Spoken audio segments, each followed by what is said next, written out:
Bismillahirrahmanirrahim. Assalamualaikum warahmatullahi wabarakatuh. Innal hamdalillah nahmaduhu wa nasta'inuhu wa nastaghfiruhu wa nastahdihi wa na'udzu billahi min shururi anfusina wa min sayyiati a'malina. Man yahdihillahu fala mudilla lahu wa may yudlilhu fala hadiya lahu. Asyhadu an la ilaha illallah wahdahu la syarika lahu wa asyhadu anna Muhammadan 'abduhu wa rasuluh. Qala Allahu azza wa jalla ya ayyuhalladzina amanu taqullaha haqqa tuqatih wa la tamutunna illa wa antum muslimun, amma ba'd. Alhamdulillah, segala puji bagi Allah Subhanahu wa taala yang masih berikan kita nikmat hidayah, nikmat iman, nikmat Islam, sehingga pada siang hari ini kita bisa kembali berkumpul melaksanakan kewajiban kita, melaksanakan salat zuhur secara berjamaah. Kemudian kita lanjutkan duduk sebentar dalam suatu majelis, kita belajar bersama. Mudah-mudahan duduknya kita di sini diberkahi oleh Allah Subhanahu wa taala dan menjadi tambahan pemberat timbangan kita di hari kiamat kelak. Amin rabbal alamin. Salawat dan salam kita curahkan kepada Nabi kita Muhammad sallallahu alaihi wasallam, juga kepada putra-putri beliau, kepada istri-istri beliau, pada para sahabat beliau dan seluruh orang-orang yang mengikuti jejak beliau hingga hari kiamat kelak. Ikhwani fid din, jamaah yang semoga dirahmati Allah Subhanahu wa taala, kita lanjutkan pelajaran kita itu membahas Kitabul Jami', yaitu kitab yang dikarang oleh Al-Imam Ibnu Hajar Al-Asqalani rahimahullahu taala, yaitu kitab yang berisikan tentang adab-adab keseharian seorang muslim. Pada pertemuan yang sebelumnya kita telah sampai pada hadis ke-9 dan 8 kita telah baca, yang mana hadis ke-8 tersebut berbicara tentang adab memberi salam terhadap rombongan. Maka pada hadis yang ke-9 ini Al-Imam Ibnu Hajar membawakan hadis tentang bagaimana tatkala kita menyalami orang-orang kafir. Orang-orang kafir maksudnya orang nonis atau selain Islam. Hadisnya dari Abu Hurairah radhiyallahu taala anhu, dia mengatakan Rasulullah sallallahu alaihi wasallam bersabda, "La tabda'ul yahuda wal nasara bis salam." Janganlah kalian memulai mengucapkan salam kepada orang Yahudi dan juga kepada orang Nasrani. Fa idza laqitum ahadahum fi tariqin fattarruhu ila adyaqihi. Jika kalian berpapasan dengan mereka di suatu jalan, maka kata Nabi SAW, fattarruhu ila adyaqihi, maka desaklah mereka ke bagian jalan yang sempit. Hadis ini diriwayatkan oleh Imam Muslim nomor 2167. Ikhwani fid din, jamaah yang semoga dirahmati Allah Subhanahu wa taala, hadis ini berbicara atau mengajarkan kita tentang bagaimana adab kita tatkala kita menghadapi orang-orang di luar Islam atau orang-orang kafir, bagaimana kita menyalami mereka dan bagaimana sikap kita terhadap mereka. Dalam hadis ini Nabi SAW menjelaskan bahwasanya kita tidak boleh mengucapkan salam duluan kepada mereka, ke orang Yahudi, orang Nasrani, apalagi selain mereka. Mereka ini kan Yahudi Nasrani kan orang-orang yang membawa agama samawi. Meskipun agama yang mereka yakini sekarang sudah menyimpang dan sudah banyak diubah-ubah, tapi pada asalnya agama tersebut adalah agama yang diturunkan oleh Allah Subhanahu wa taala. Kalau kepada mereka kita tidak boleh menyalami mereka, maka lebih lebih utama orang-orang kafir selain Yahudi dan orang Nasrani. Kemudian di akhir hadis Nabi menyebutkan, kalau kalian bertemu dengan mereka dalam satu berpapasan dalam satu jalan, maka desaklah mereka ke jalan yang sempit. Artinya kalau jalannya sempit, harusnya kita yang di jalan yang ternyaman. Kita desak mereka ke jalan yang paling sempit. Ikhwan fillah jamaah semoga Allah taala. Hadis ini kalau kita baca dengan hadis ini, konteks hadis ini saja, terkesan Islam ini sepertinya radikal. Sepertinya apa? Radikal. Seperti kok kita mendorong orang kafir kok ke jalan yang tidak benar, ke jalan yang paling tidak nyaman. Kita yang harus duluan nyaman. Dijelaskan oleh para ulama, ini Islam itu melihat beberapa kondisi. Jadi tidak semua kondisi kita selalu lemah lembut, tidak selama kondisi kita juga tegas. Kalau kita berbicara tentang bagaimana indahnya Islam kepada orang-orang kafir, luar biasa jemaah, banyak contohnya. Bahkan Nabi SAW pernah bersabda dalam satu hadis, "Ma zala Jibrilu yusini bil jar." Dalam hadis Nabi menyebutkan, Jibril itu senantiasa datang kepadaku untuk senantiasa memberikan kebaikan kepada tetanggaku. Tetangga Nabi ini orang kafir. Jibril selalu datang mewasiat kau berikan kebaikan kepada dia ini. Sampai-sampai Nabi mengatakan, hatta dhanantu annahu sayuwarrithu. Sampai-sampai saya menyangka nanti orang kafir ini, orang Yahudi di samping rumah saya ini akan mewariskan dari saya. Artinya kalau saya mati, dia jadi ahli waris saya. Kenapa? Saking banyaknya perintah atau wasiat dari Jibril untuk berbuat baik kepada orang kafir ini. Jadi Islam sangat indah kalau bermuamalah dengan orang kafir.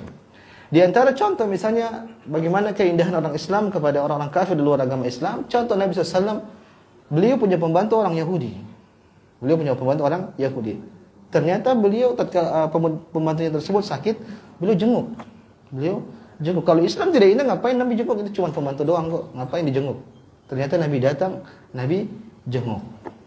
Contoh di antara perlakuan Nabi SAW kepada orang-orang kafir, Nabi menyatakan, siapa yang membunuh orang-orang kafir yang sudah ada perjanjian damai dengan kita, maka dia akan masuk dalam neraka Jahannam. Intinya jemaah, kalau kita mau mengambil contoh kehidupan Nabi tatkala beliau berbuat baik kepada orang kafir, maka sangat banyak. Tapi dalam suatu kondisi tertentu, Islam itu tidak boleh terlihat hina. Ada kondisi-kondisi di mana kita harus tegas terhadap orang-orang kafir. Salah satunya contohnya seperti ini. Ketika Nabi mengatakan bahwasanya tatkala kita berpapasan dengan orang kafir di perjalanan, maka kata Nabi, "Fattarruhu ila adyaqihi."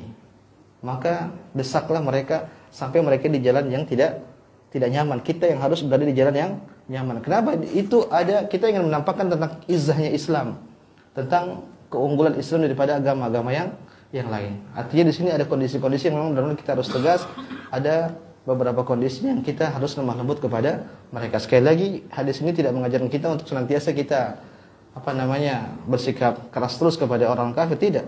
Jadi saya contohkan maksud betapa banyak perbuatan baik Nabi SAW kepada orang-orang kafir. Sampai-sampai tadi Nabi menyangka, ini Jibril selalu datang kepadaku, mewasiat kepadaku untuk berbuat baik kepada tetanggaku yang orang kafir. Sampai-sampai saya menyangka jangan-jangan ini orang kafir nanti jadi ahli waris saya. Karena saya sering kasih dia disuruh oleh Jibril alaihis salam. Oleh karena jemaah SWT, ini hadis hanya dalam kondisi-kondisi tertentu. Menjadi pertanyaan jemaah, bagaimana adab kita terhadap orang-orang kafir tatkala kita mengucapkan salam? Yang pertama disebutkan oleh para ulama, maka kita tidak boleh mengucapkan salam duluan kepada mereka. Kita berpapasan dengan orang kafir, kita tidak boleh mengucapkan assalamualaikum kepada mereka. Kenapa? Assalamualaikum itu doa. Doa yang memberikan keselamatan kepada orang yang kita doain. Adapun orang-orang kafir, mereka tidak dapat keselamatan.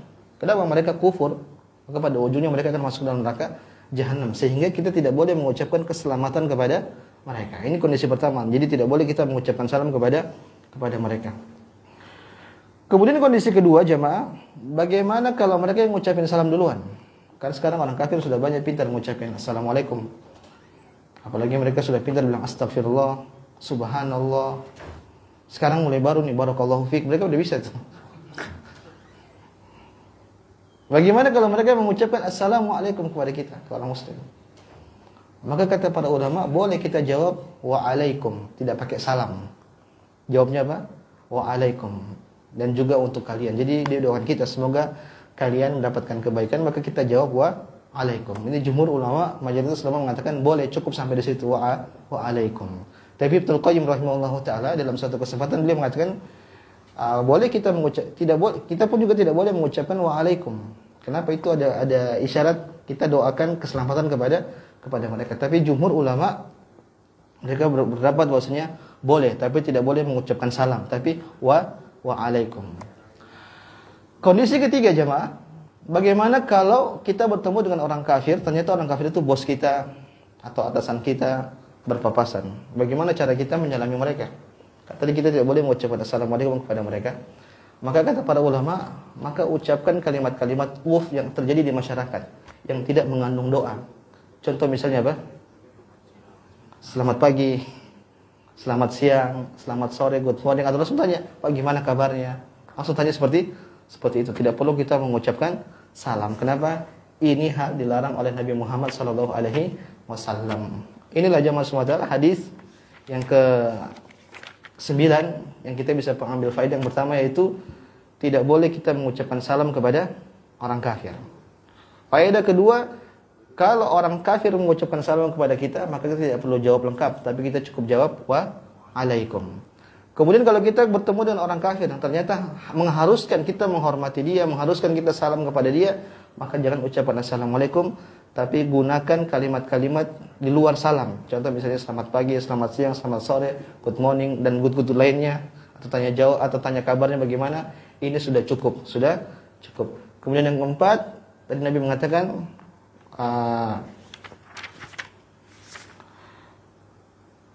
fa idza laqitum ahadahum fi tariqin fattaruhu ila diyaqihi. Kalau kalian bertemu dengan mereka di jalan berpapasan, maka doronglah mereka ke jalan yang tidak baik. Artinya harusnya kita yang lebih utama untuk mendapatkan apa? Jalan yang terbaik. Sekali lagi ini tidak mengajarkan kita untuk selalu kasar, tapi ada kondisi-kondisi di mana kita perlu tegas kepada mereka. Wallahu taala alam. Ikhwan fiddin, jamaah yang semoga dirahmati Allah Subhanahu wa taala. Kemudian hadis selanjutnya, hadis yang ke-10. Sekarang Al-Imam Ibnu Hajar rahimahullahu taala, beliau berpindah tentang hadis tentang adab bersin. Luar biasa. Islam mengajarin adab bersin. Nabi SAW bersabda, "Idza atasa ahadukum," kalau salah seorang di antara kalian bersin, falyaqul alhamdulillah, maka hendaknya dia mengucapkan alhamdulillah. Wal yaqul lahu akhuhu yarhamukallah, dan hendaknya saudaranya yang mendengar yang bersin tadi mengucap alhamdulillah, maka yang sebelah dia atau yang mendengar mengucapkan yarhamukallah. Fa idza qala lahu yarhamukallah falyaqul yahdikumullah, maka bagi yang bersin tadi, ternyata kalau dia dengar ada yang jawab yarhamukallah, maka yang bersin kemudian jawab lagi yahdikumullah wa yuslihu balakum. Ada doa-doa yahdikumullah wa yuslihu balakum. Hadis ini diriwayatkan Imam Bukhari nomor 6224. Ikhwan fillah jamaah semua, ini hadis sekali lagi berkaitan dengan adab bersin. Saya ulang, Nabi menyebutkan kalau ada orang bersin, maka hendaknya dia mengucapkan alhamdulillah. Kemudian kalau ada orang di sebelahnya, dia dengar dia mengucapkan alhamdulillah, maka dia jawab yarhamukallah. Yarhamukallah itu semoga Allah merahmatimu. Kemudian yang bersin lagi, kalau dengar ada orang mendoakan dia rahmukallah, maka dia doakan lagi yahdikumullah, semoga Allah memberikan hidayah kepadamu, wa yuslihu balakum, dan semoga Allah mengurusi atau membenarkan atau merapikan segala urusanmu. Ikhwani fiddin jamaah semoga Allah taala, para ulama tatkala mereka berbicara tentang orang bersin, maka kenapa di kita yang orang bersin itu disuruh mengucapkan alhamdulillah? Kata para ulama, tatkala seorang bersin itu dia sedang mendapatkan nikmat dari Allah Subhanahu wa taala. Bahkan sebagian orang mengatakan kalau orang bisa bersin ini tanda dia sehat. Tanda dia sehat atau dia segar, dia lagi tidak ngantuk-ngantukan atau dia pokoknya dalam kondisi fit. Maka tatkala seorang dia bersin, ini orang ini tak menandakan bahwa dia dalam kondisi sehat kalau sesekali. Tapi kalau terus-terusan nanti kita sebutkan ini orang sakit. Sekali dia bersin ini berarti ada kesehatan dalam dirinya. Maka diperintahkan oleh Nabi SAW mengucapkan alhamdulillah. Jamaah, kalau cuma bersin saja antum disuruh ucapkan alhamdulillah, bagaimana dengan nikmat-nikmat yang lain yang kita rasakan? Antum dikasih nikmat ini, nikmat itu, nikmat ini, nikmat itu, maka kita harus lebih banyak bersyukur. Maka ucapan alhamdulillah harusnya ucapan yang senantiasa kita ucapan di setiap hari. Ini harusnya zikir zikir rutinitas kita. Alhamdulillah, alhamdulillah, alhamdulillah. Karena kita rasakan betapa banyak nikmat yang Allah Subhanahu wa taala berikan kepada kita. Maka jadilah hamba-hamba yang bersyukur. Jadilah hamba-hamba yang bersyukur. Nabi Allah mengatakan, "Wa qalilun min ibadiyasy syakur." Sangat sedikit dari hamba-hambaku yang bersyukur kepada Allah Subhanahu wa taala. Maka sekali lagi, bersin sendiri itu adalah kenikmatan, sehingga yang bersin disuruh mengucapkan apa? Alhamdulillah. Segala puji hanya milik Allah Subhanahu wa taala. Jamaah yang semoga Allah Subhanahu wa taala, ada beberapa adab bersin yang dicontohkan oleh Rasulullah SAW. Di antaranya yang pertama disebutkan bahwa Nabi SAW kalau beliau bersin, beliau menutup mulutnya dengan bajunya atau dengan kain yang ada pada diri beliau. Saya pernah diajarin waktu itu bersin di suatu seminar. Katanya itu jangan pakai tangan, tapi pakai apa? Ada yang tahu? Pakai ini. Jadi yang kiri. Soalnya kalau kita pakai tangan kanan nanti kita salamin orang, kita pindahin penyakit kepada orang. Jadi kalau bisa, kalau ada tisu ya lebih bagus pakai tisu. Tapi kalau tidak ada pegang apa-apa, maka diajarin seperti ini. Jadi kita tutup ini dengan apa? Jadi kita seperti ini. Jadi dia tertutup dan ngendap suaranya. Ini lebih aman secara medis, secara kesehatan. Dan ini dipraktekkan oleh Nabi. Nabi tutup dengan apa? Dengan baju beliau. Luar biasa. Jadi tidak bersin ke sana, ke kanan, ke kiri, atau pakai tangan kanan, tangan kiri. Ini juga penyakit. Kemudian yang kedua, dalam hadis disebutkan bahwasanya Nabi SAW tatkala beliau bersin, beliau melemahkan suaranya. Artinya beliau berusaha sebisa mungkin memadamkan suaranya.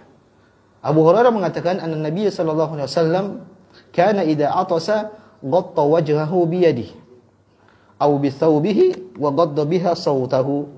Kata Abu Hurairah, Rasulullah SAW jika bersin, maka beliau menutup wajahnya dengan tangannya atau dengan bajunya, dan beliau ghadda biha sautahu, beliau merendahkan suaranya. Kalau di ini kita belajar di sini, maka tidak boleh kalau kita bersin itu kita bersin sekeras-kerasnya. Karena ada orang seperti itu.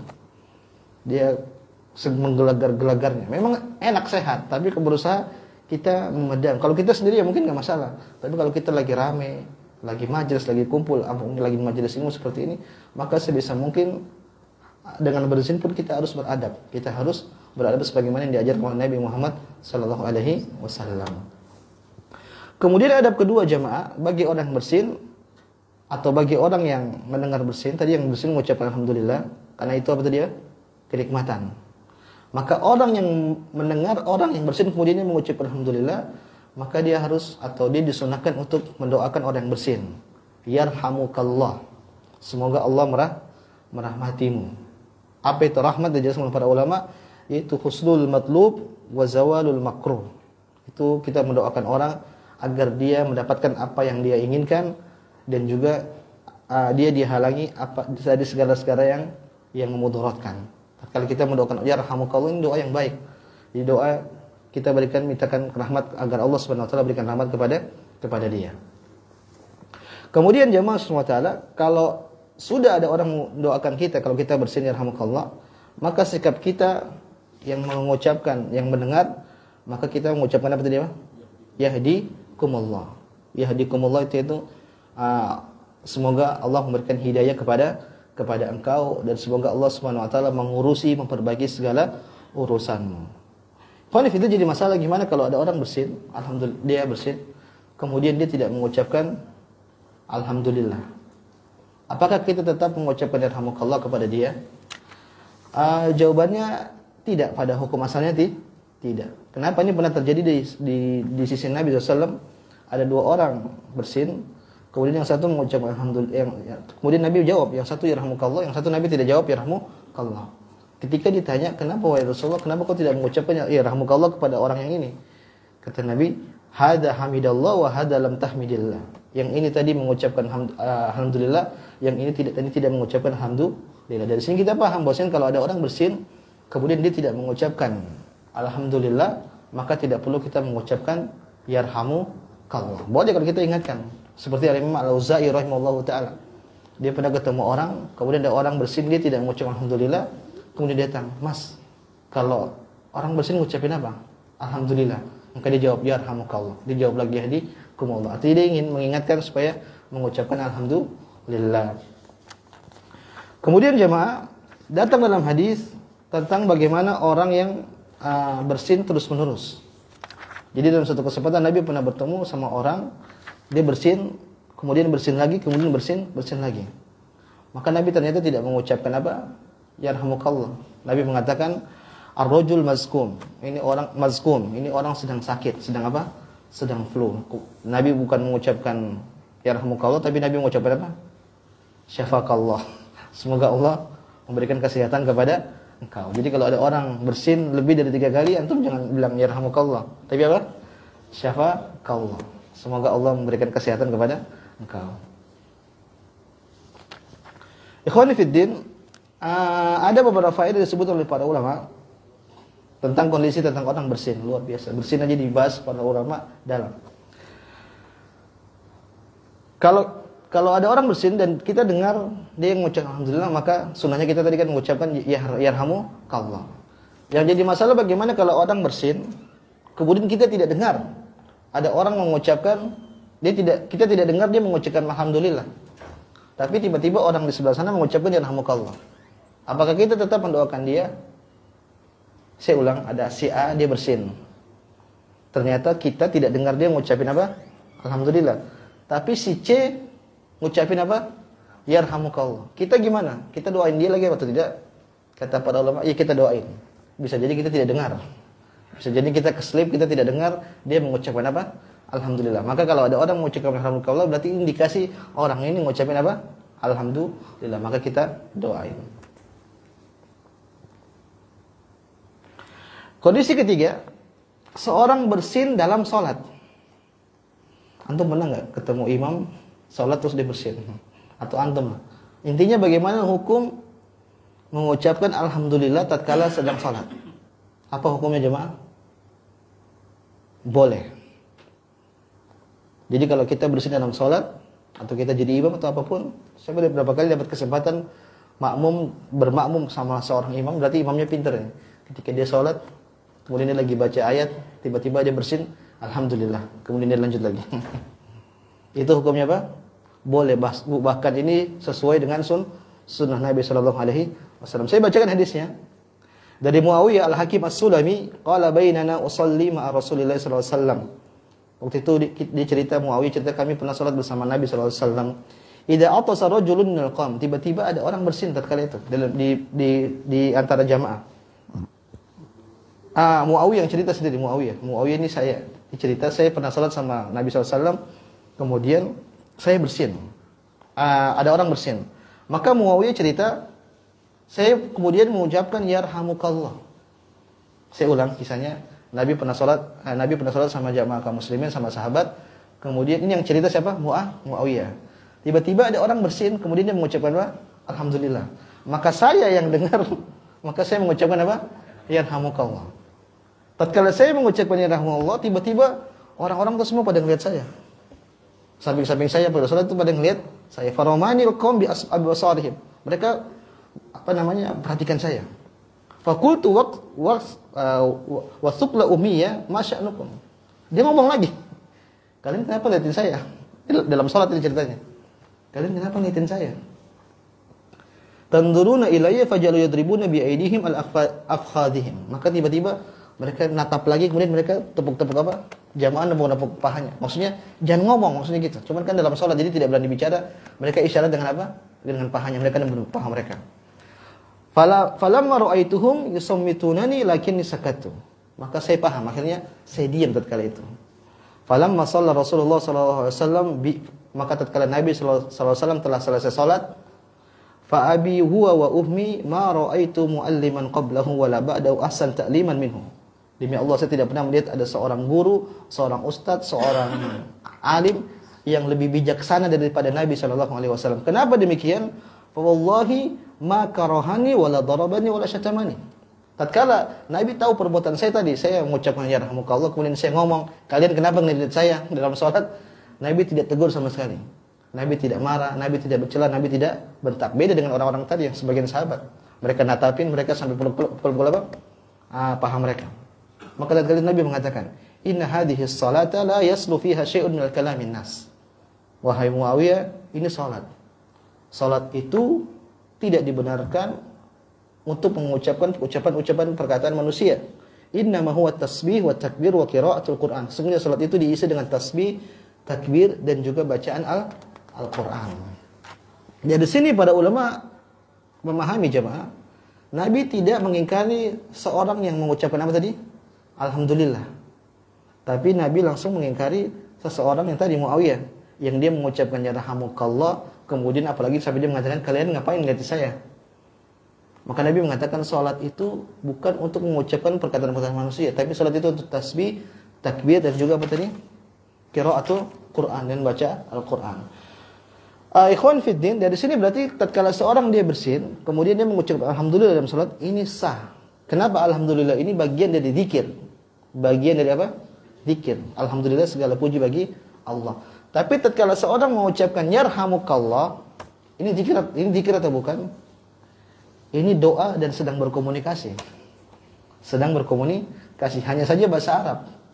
Kan artinya semoga Allah merahmatimu. Dia sedang khitab, tujukan kepada orang. Semoga Allah merahmatimu. Ini terhitung sebagai apa? Kalam. Terhitung sebagai komunikasi pembicaraan yang dilarang dalam salat. Maka dari sini para ulama mengatakan sunnah yang benar tatkala seorang dia bersin dalam salat, maka dia boleh boleh mengucapkan apa? alhamdulillah. Tapi orang yang dengar tidak boleh dia mengucapkan yarhamukumullah. Oke lah, ada orang salat sunnah. Allahu akbar. Dia diam-diam tiba-tiba, alhamdulillah. Antum yang lagi baca Al-Qur'an dengar, antum jawab tidak? Jawab tidak? Jawab, yarhamukallah. Terus orang yang salat jawab lagi tidak, yahdikumullah? Tidak, berarti paham. Karena tatkala dia mengucapkan yahdikumullah, dia sedang kitab sedang komunikasi sama orang yang doa. Kalau mau nanti setelah salat baru jazakallahu khairan, Allahu yahdikumullah. Nanti setelah salat baru doakan dia. Paham? Intinya yang boleh cuma apa tadi? Alhamdulillah. Selebihnya tidak boleh. Ikhwani fiddin, jamaah semoga semua tadi, inilah hadis yang ke-10 berbicara tentang adab bersin. Sekarang hadis ke-11. Wa anhu, dari Abu Hurairah juga, Nabi sallallahu alaihi wasallam bersabda, la yashrabanna ahadun minkum qa'iman. Janganlah sesekali seorang dari antara kalian minum sambil berdiri. Akhrajahu Muslim. Hadis ini diriwayatkan oleh Imam Muslim nomor 2026. Ikhwan fillah jamaah semoga dalam hati semua taala, secara tekstual hadis ini menyebutkan bahwasanya kita tidak boleh minum sambil berdiri. Apa hukum minum sambil berdiri? Sebenarnya khilaf kalangan para ulama. Terjadi khilaf kalangan para ulama. Sebagian ulama mereka berpendapat bahwasanya hukumnya asalnya haram. Kenapa Nabi mengatakan jelas tidak boleh salah seorang di antara kalian minum sambil berdiri. Namun ternyata jamaah di sana ada hadis lain yang menjelaskan bahwasanya ternyata Nabi Shallallahu Alaihi Wasallam pernah minum sambil berdiri. Contoh seperti hadis dari Ibnu Abbas radhiyallahu taala anhuma dan diriwayatkan oleh Imam Muslim. Ibnu Abbas bercerita, "Saqaitu Rasulullah sallallahu alaihi wasallam min Zamzam fashariba wa huwa qa'im." Saya pernah ngambil dari Nabi SAW minum air Zamzam, kemudian Nabi ambil, kemudian Nabi minum sambil apa? Berdiri. Dalam riwayat lain, Ali bin Abi Thalib radhiyallahu taala anhu, tatkala beliau berada di Kufa, beliau pernah mengatakan begini, "Inna nasan yakrahu ahaduhum an yashraba wa huwa qa'im." Sesungguhnya saya lihat ini orang-orang semua tidak suka minum dengan cara berdiri. Kayaknya orang benci dengan minum cara berdiri. Wa inni ra'aitu an-nabiy sallallahu alaihi wasallam fa'ala kama ra'aitumuni fa'altu. Tapi ketahuilah, saya pernah melihat Nabi sallallahu alaihi wasallam minum sebagaimana seperti yang sebagaimana kalian melihat saya ini. Kemudian dia minum sambil berdiri, luar biasa. Ali langsung contohkan, tidak pakai basa-basi. Saya pernah lihat Nabi minum begini nih, sambil apa? Berdiri. Dari sini para ulama khilaf, apa hukum minum sambil berdiri? Pendapat pertama menyebutkan haram. Mereka mengatakan apa? Haram. Mereka berdalil bahwasanya hadisnya Ali, hadisnya yang membolehkan ini sudah dimansuh. Mansuh itu sudah dihapuskan dengan hadis yang tadi. Nabi melarang jangan minum sambil berdiri. Sehingga mereka mengatakan hukumnya haram. Pendapat kedua sebaliknya. Mereka mengatakan bahwasanya minum sambil berdiri ini boleh. Justru ini yang memansuhkan hadis sebelumnya, hadis yang melarang minum sambil berdiri. Jadi yang pendapat pertama mengatakan haram secara mutlak, pendapat kedua mengatakan boleh secara mutlak. Pendapat ketiga dia mengatakan enggak. Ini kekhususan Nabi. Kalau kita sebagai manusia biasa, kita minumnya harus duduk. Kalau Nabi, terserah Nabi. Bisa jadi itu berdiri kekhususan Nabi sallallahu alaihi wasallam. Tapi ini pendapat lemah. Kemudian pada pendapat keempat, mereka mengatakan ini hanya berbicara tentang afdoliyah. Kalau kita bicara secara afdol yang paling utama harus apa? Duduk. Tapi kalau kita bilang berdiri, maka itu boleh-boleh saja. Wallahu ta'ala pendapat yang lebih benar, pendapat yang keempat ini. Secara tegas yang paling utama apa? Sambil duduk. Tapi kalau sambil berdiri itu boleh. Hanya saja tidak bersesuaian dengan sunnah. Tapi boleh-boleh saja. Jadi pendapat pertama mengatakan haram, maka ini tidak begitu kuat. Kenapa? Tidak ada penjelasan nasi dan mansuh. Pendapat kedua juga tidak terlalu kuat karena juga sama tidak nasi dan mansuh. Pendapat ketiga yang mengatakan ini kekhususan Nabi, maka menyatakan ini kekhususan Nabi ini butuh dalil. Butuh Dalil. Apalagi Ali praktekkan. Tadi Ali minum sambil berdiri. Berarti kan ini bukan khusus Nabi. Buktinya Ali saja niru.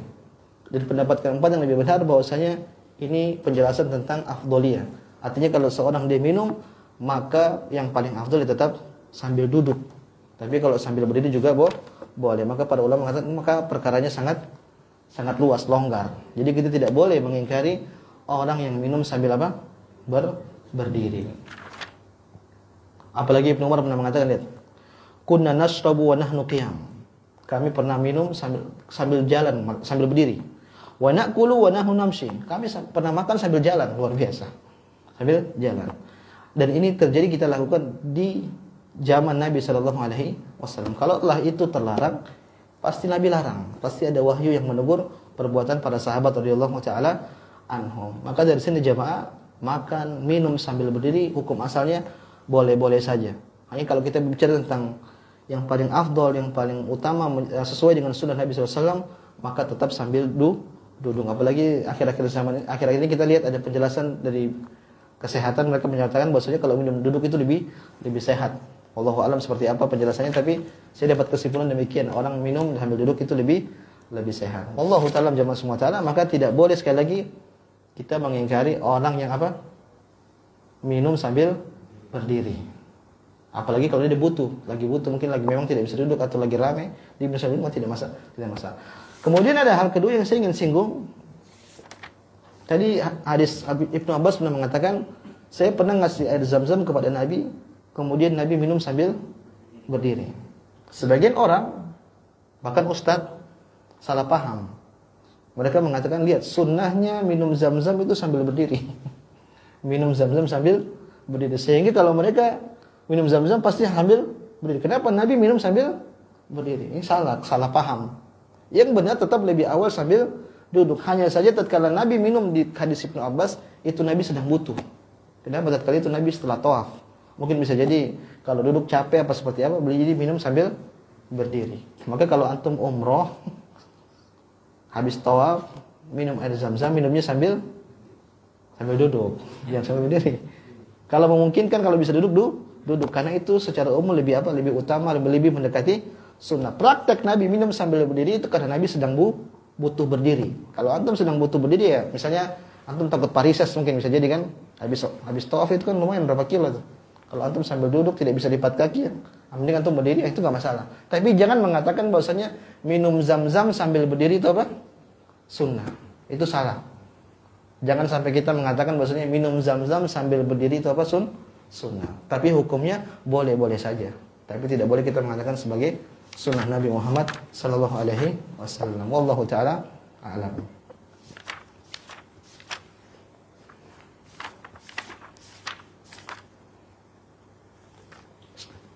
Satu hadis lagi jamaah. Hadis berikutnya, hadis ke-12. Adab memakai sendal. Luar biasa. Islam ngajarin pakai sendal. Dari Ali bin Abi Thalib radhiyallahu taala anhu, dia mengatakan Rasulullah sallallahu alaihi wasallam bersabda. Nabi sallallahu alaihi wasallam bersabda, "Idzan ta'ala ahadukum falyabda bil yamin." Kalau kalian pakai sendal, maka dahulukan yang kanan. Wa idza naza'a falyabda bishimal. Kalau kalian lepas sendal, maka duluan yang kiri. Liyakunil yumna awwaluhuma tun'alu wa akhirahuma tunza. Jadikan kaki kanan itu yang pertama kali memakai sendal, dan jadikanlah kaki kiri yang pertama kali untuk dilepas. Ikhwan fillah jamaah semua, ini dalil bahwasanya adab keseharian kita yang kita lakukan kalau kita ngikutin praktek Nabi itu ada pahalanya. Itu ada pahalanya. Antum keluar sebentar, antum baru habis dengar hadis ini. Antum keluar pun antum pakai sendal kanan dengan niat tadi Nabi pakai sendal pakai kaki kanan duluan. Itu ada pahalanya. Beda dengan orang keluar sendal dia pakai sendal kanan, memang tapi tidak pernah tahu dengan hadis ini, dia tidak dapat pahala. Makanya ini bedanya orang berilmu dengan orang tidak berilmu jamaah. Orang berilmu itu terlihat dari penglihatan manusia amalannya sedikit tapi pahalanya banyak. Kenapa? Kehidupan rutinitas dia yang mungkin sama dengan orang-orang lain tapi ternyata itu berpahala. Orang lain tidak berpahala. Demikian juga nanti antum pulang lepas sepatu lepas kaki kiri dulu. Nabi lepas kaki kiri duluan. Itu ada pahalanya. Tapi orang yang tidak pernah dengar hadis ini, dia meskipun dia cabut dengan kaki kiri, dia tidak akan pernah dapat pahala. Kenapa? Bedanya dengan keilmuan. Ikhwani fiddin, maka dari sini para ulama beristinbat, mereka berijtihad, mereka mengatakan bahwasanya semua segala kebaikan maka dahulukan dengan apa? Kanan. Sebaliknya semua yang mengarah kepada kejelekan, keburukan, maka dahulukan dengan kiri. Segala apapun itu antum insyaallah dapat pahala dari aktivitas antum, aktivitas tersebut.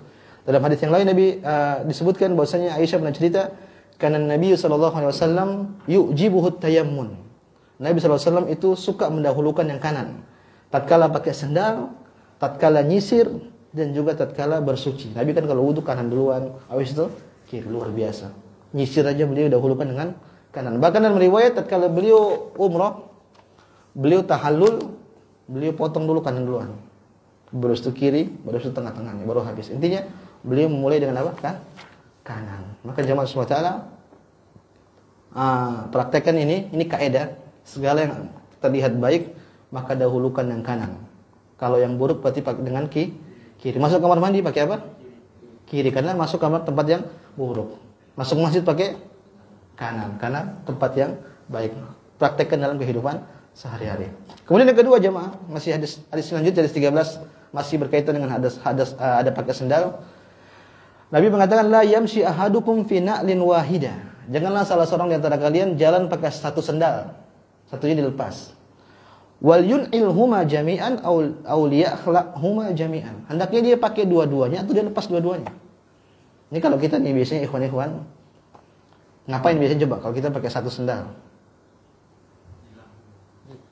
Bisa jadi hilang. Ada sering biasanya dapati waktu masih muda-muda mungkin main futsal. Dia pakai satu, misalnya dia kaki kanan, dia pakai kanan doang. Kirinya tidak dipakai. Maka kata para ulama ini enggak boleh. Bukan kata Nabi SAW tidak boleh. Kalau mau lepas-lepas kalian, kalau mau pakai dua-duanya. Kenapa jamaah dilarang? Banyak hikmah di kalangan para ulama yang mengatakan tidak adil. Kok satu pakai satu tidak pakai? Ada yang mengatakan bahwa ini syuhrah. Syuhrah itu jadi bahan perhatian. Jadi bahan perhatian. Sedangkan kita tidak boleh jadi bahan perhatian. Kita tidak boleh pakai baju yang terlalu bagus atau pakai baju yang terlalu jelek. Harus mengikuti kebiasaan masyarakat. Misalnya antum ke kampung, ke mana? Ke Purworejo lah. Antum di sana dai datang pakai baju jubah, pakai sorban. Padahal di sana semua pakai sarung, pakai songkok. Ini menjadi sunnah. Tidak boleh seperti itu. Kenapa? Nanti jadi bahan tontonan. Kita tidak boleh seperti itu. Maka yang terbaik sunnahnya kita pakai baju yang mereka pakai, seperti itu. Demikian juga terkadang ada orang pakai baju yang terlalu lusuh, terlalu jelek. Padahal dia mampu beli baju yang bagus. Kenapa? Zuhud. Jawabannya salah. Kenapa kau pakai baju paling jelek? Itu akan menjadi syuhrah, menjadi bahan perhatian. Demikian juga kalau orang pakai satu sendal atau cuma sepatu sebagian, maka ini juga dilarang. Kenapa? Di antara hikmahnya kata para ulama, ini ada bawaan syuhrah, bawaan jadi bahan tontonan orang, kok seperti ini aneh. Maka sebaiknya kita menjauhi hal-hal yang seperti itu. Wallahu taala alam. Tapi hukumnya kata para ulama sebagian ada yang makruh, ada yang mengatakan haramnya. Terbaik kita tinggalin. Lebih aman dan lebih mendekati sunnah Nabi Muhammad sallallahu alaihi wasallam. Wallahu taala jamaah, ini bisa kami bahas pada kesempatan kali ini. Kita sampai pada hadis ke-13, itu hadis terakhir membahas tentang adab memakai sandal. Wallahu ta'ala jamaah yang bisa kami sampaikan. Mungkin ada pertanyaan, satu dua pertanyaan. Assalamualaikum warahmatullahi wabarakatuh. Amin. Terkait dengan hadis ke-9 Ustaz yang mengucapkan salam kepada orang kafir. Bagaimana kalau kita tidak mengetahui status kekafirannya itu Ustaz dalam salam tadi? Kemudian yang kedua, bagaimana kalau ada kumpulan orang kafir dan muslim dalam mengucapkan salam untuk mendahulukannya? Kalau kita nggak tahu, Allahu alam, Islam asalnya banyak orang muslim.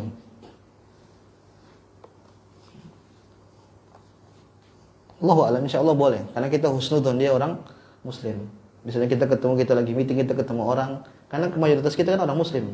Maka kita tidak apa-apa, kita tetap mengucapkan assalamualaikum dan kita husnudzon mereka muslim. Toh kalau mereka bukan muslim, akhirnya berarti kita istighfar, kita bertobat sama Allah. Jadi insya Allah nggak masalah karena ini kebiasaan kita. Dan kalau kita lihat skala persentase kan lebih banyak orang Muslim. Insya Allah itu orang Muslim. Kemudian yang kedua, kalau tercampur antara orang kafir dan orang Muslim, tetap kita mengucapkan salam, assalamualaikum. Dan tapi niat kita tujukan kita kepada orang-orang Muslim seperti itu. Allah tahulah niat kita tujukan kepada siapa. Allah taala mungkin seperti itu. Ada lagi? Ayo. Assalamualaikum warahmatullahi wabarakatuh.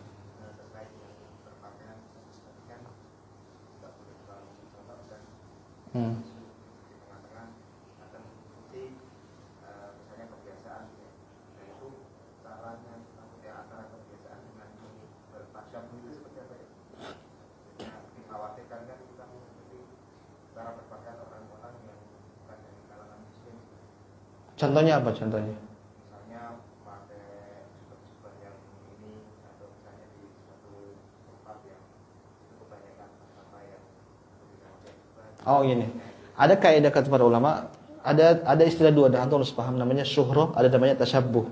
Syuhroh itu pakai pakaian yang mencolok, jadi bahan tontonan. Ini satu hal. Kalau tasyabbuh itu kita meniru orang-orang kafir. Nah, apa standar tasyabbuh kata para ulama? Kata para ulama, yaitu tasyabbuh itu kita menggunakan pernak-pernik atau yang mereka lakukan biasa tatkala mereka beribadah. Jadi suatu ciri khas mereka dalam beribadah. Saya contohkan misalnya orang Yahudi pakai peci yang kecil tuh. Kalau kita pakai peci seperti itu juga berarti kita sudah meniru tasyabbuh kepada mereka. Sekarang ada orang Yahudi pakai jas.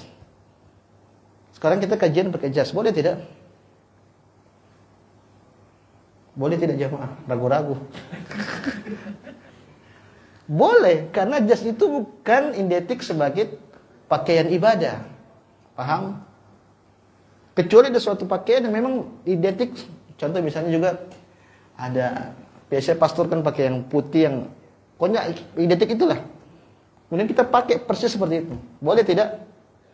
Tidak boleh, karena itu pakaian ibadah mereka. Tapi kalau misalnya orang kafir dia pakai kemeja, kemudian rapi kalau ngisi kajian apa gimana, kita boleh nggak pakai itu? Boleh, karena itu bukan baju ibadah buat mereka, itu secara umum sudah dipakai di mana. Jadi jangan sampai kita memaknai tasyabbuh juga. Jadi segala orang yang dipakai orang kafir kita nggak boleh pakai. Kita nggak boleh pakai iPhone, kita nggak boleh pakai iPad, karena itu semua dipakai sama mereka. Jadi standarnya adalah menjadi ciri khas tatkala mereka beribadah. Paham dari sini? Kemudian tatkala syuhrat tidak, ya kita tinggal gampang kita ngelihat, kita ngukur masyarakat sekitar ini pakai apa sih? Misalnya saya mau pergi dakwah. Saya terkadang saya bedakan. Kalau saya datang ke kantor-kantor seperti ini, biasanya saya pakai kemeja. Pakai ini biar samalah sama jamaah. Tapi kalau saya di masjid biasanya saya pakai gamis. Kalau misalnya saya pergi dakwah di Purworejo, saya pakai jubah, pakai gamis, kemudian saya pakai sorban. Ini hikmah tidak? Kata para ulama, menurut mereka ini tidak hikmah. Kenapa kita beda sama jamaah? Yang terbaik kita datang sana pakai sarung, pakai batik, pakai songkok. Ini lebih sunnah. Jadi jangan sunnah itu pakai gamis, enggak. Sunnah itu ngelihat tempat sekitar. Di situ pakai baju apa, kita pakai situ. Selama tidak menyelisih apa? Syariat. Paham? Mungkin di sana